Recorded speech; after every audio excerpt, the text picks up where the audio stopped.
Sabi ko sa sarili ko, bakit parang hindi fair ang buhay? Alam mo yung hindi pantay-pantay. Merong ikaw sa buhay. Gaya nung nakita ko sa isang tindahan. Bumibili siya ng ulam, ay ng kanin, tapos katabi ko siya. Ang pera niya ata ay 15 pesos. So, bumibili siya ng kanin. Matanda na rin kasing edad. Bumibili siya ng kanin, tapos tinitignan ko siya. Sabi niya, pabiling kanin, sabawan mo na lang, nuno. Tinitignan ko siya. Tapos tinanong ko siya, anong gusto mo? Bili mo lahat ng ulam na gusto mo, sabi ko.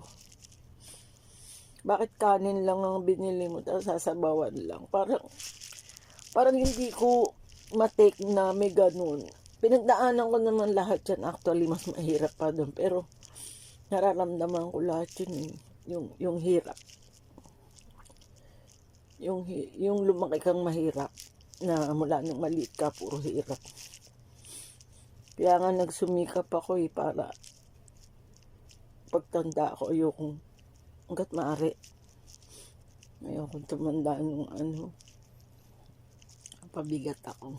Ayoko ng ganun. Ang dami kong iniisip. Lalo na pag malakas ang ulan. Iniisip ko yung mga taong giniginaw sa daan, yung mga natutulog sa kalsada. Ko, paano kaya sila? Tapos yung gutom na gutom.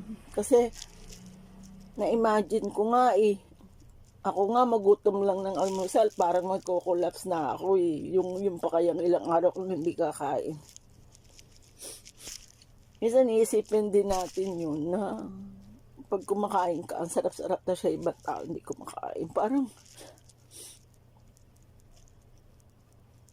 kaya ako, in my own little way, yung kaya ko, tumutulong ako. Yun. Pero, ang masakit na part kasi, pag sobrang bait mo, they took advantage of you. Pero,